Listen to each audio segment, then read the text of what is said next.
G'day everybody, my name is Lowell and welcome to the channel. So we have a reaction video today. This is going to be the 10 best muscle cars of all time. Now, I'm assuming these are American cars. So we don't mind the old muscle car here in Australia too. So we do have our own over here, Monaro and Tirana being some examples. So let's jump in and let's have a look at this one, shall we? Hi there. It's hard not to smile when you see a classic muscle car.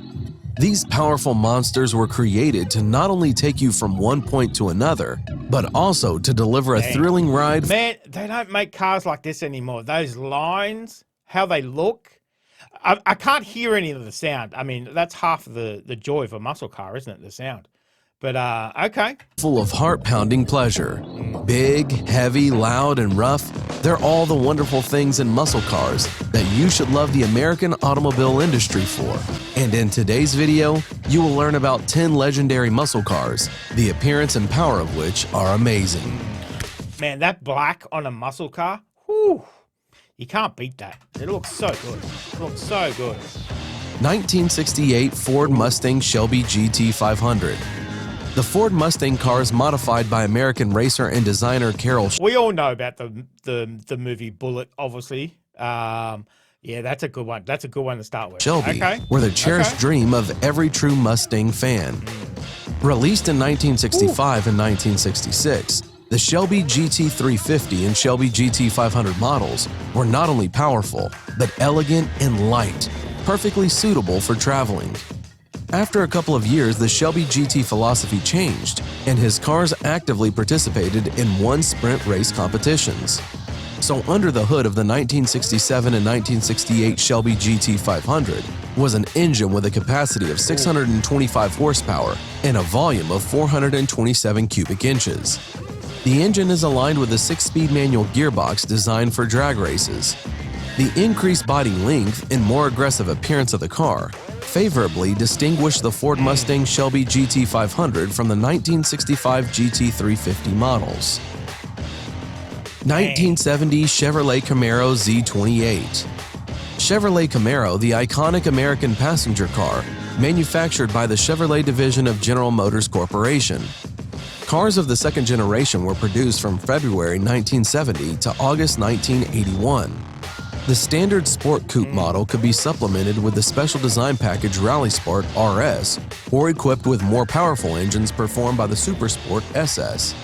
In parallel with the release of these modifications, a high-speed package was also released under the code Z28. No one advertised it or offered it, and it was not broadcast to the general public, but the Chevrolet Camaro Z28 model became the most famous for the entire existence of the brand.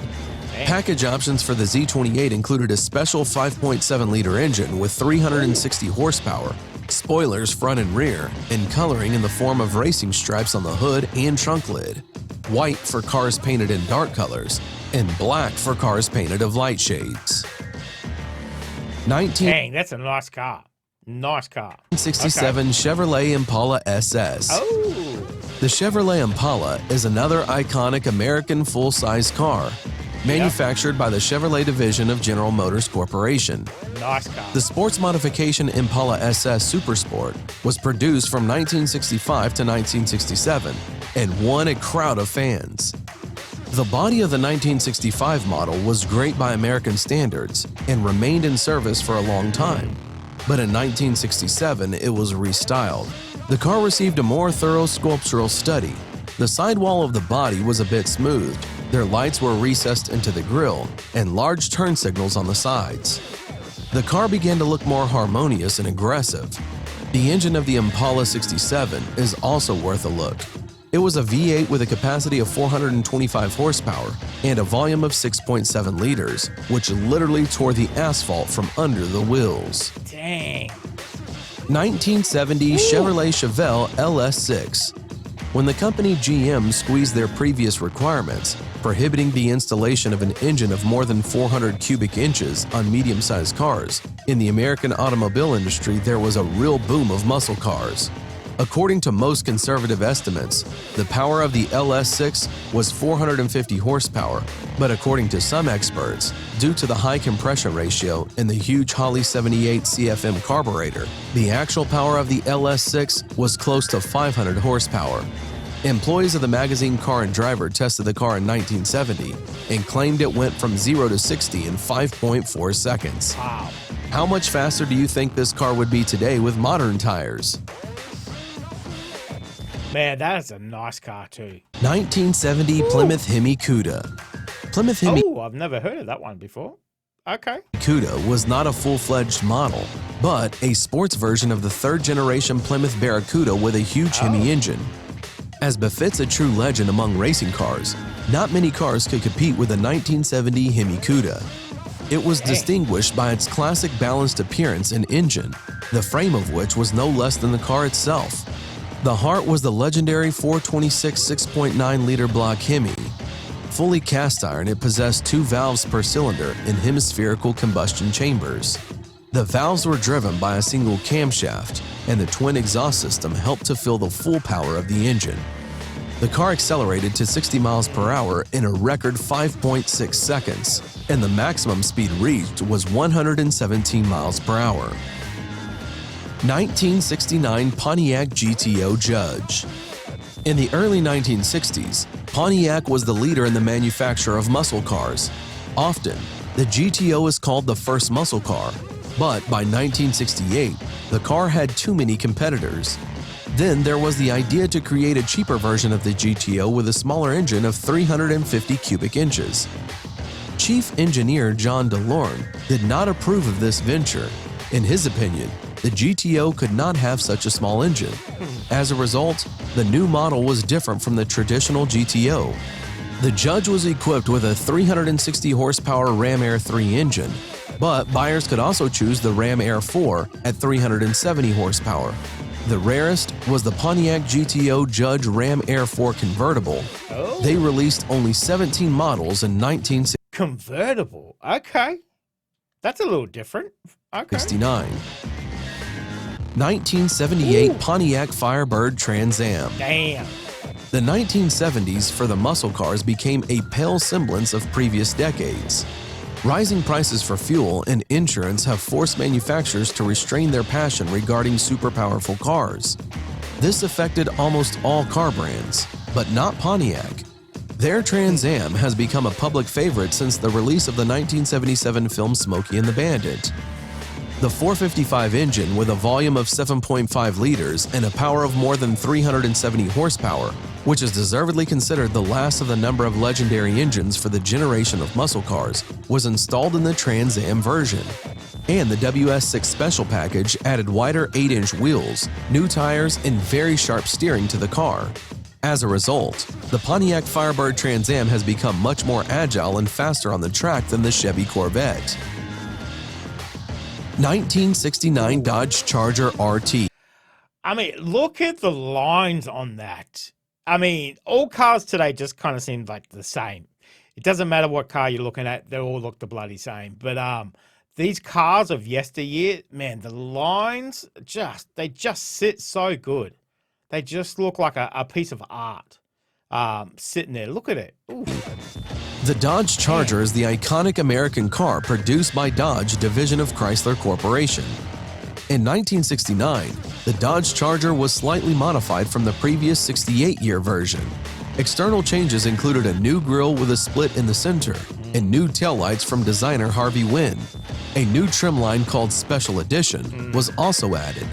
In addition, to further enhance the image of the muscle car, a new option package was added under the name RT, which meant Road Track.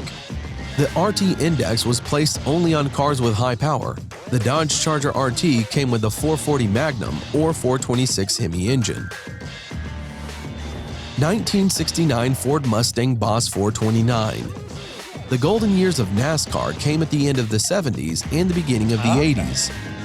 Automakers were serious about racing, and for the purpose of homologation, that is to participate in racing models, they should have produced at least 500 models, however, often producing models that were extremely dangerous for the streets. The Ford Mustang Boss 429 was a real beast. Its V8 429 cubic inches gave out 375 horsepower and 6,000 RPMs. But the engine was so massive that it did not fit into the classic engine compartment of the Mustang. Then Ford signed a contract with the company CarCraft to eliminate all interface. Specialists at CarCraft had to redo half the elements to make room and literally squeeze in the engine. Today at auction, the model 1969 Ford Mustang Boss 429 is sold for more than $200,000. Man, if you bought one of them new, you'd be kicking yourself right now going, damn, I should have kept on to that car. Dang. 1970 Dodge Challenger RT. Yikes. The Dodge Challenger is a cult car designed to compare with cars like the Chevrolet Camaro, Ford Mustang, and Pontiac Firebird. Coupe models were offered in 4 versions: Challenger 6, Challenger V8, Challenger TA, and Challenger RT. The Challenger RT is a more powerful model with a Chrysler 383 Magnum V8 engine with a capacity of 335 horsepower. Additionally, the RT was equipped with the Chrysler RB440 V8 Magnum 375 horsepower, Chrysler RB440 V8 6-pack 390 horsepower, and Chrysler RB426 V8 Hemi 425 horsepower engines. The Challenger RT was available in a coupe or convertible type body. The coupe in SE version could be ordered with a more luxurious body, which included leather seats, a vinyl roof, as well as a smaller rear window. And lastly, another great muscle car, 1969 Mercury Cougar Eliminator. This car was produced from 1967 to 2002. The year 1969 brought a few additions and adjustments to the Mercury Cougar. For the first time, the most productive package, Eliminator, appeared, which in the basic configuration came with a 4-chamber carburetor and an 8-cylinder 351 cubic engine with a capacity of 290 horsepower. It was distinguished with a black grille, special bands on the body, front and rear spoilers, and a large air intake. The body was painted only in bright colors. That's all for today. Write in the comments which of these cars you like the most. So, great video. As I said, obviously all American. We do have our own muscle cars here in Australia. But I think it comes down to that love of cars. But the cars in those days were, you know, they're all works of art. You know, those lines that you get, you know, you don't see that type of car being made today. As I said, they're all the bloody same, really. You know, you could mistake a car from the back for any other car, you know. I think sometimes even from the front, it's just like, what car is that? I don't know. It looks all the same. But those cars, those particular cars they make, you know, obviously they were making it for a market, for that muscle car market. But, man, they're all collector's pieces now, and they just look amazing. Amazing when they're in that condition. As I said, you know, we didn't get to hear any of them today, the V8s and stuff, but, you know, you can imagine what they sound like. But that was great. That was a little trip. Some of them I haven't heard of, obviously being American cars.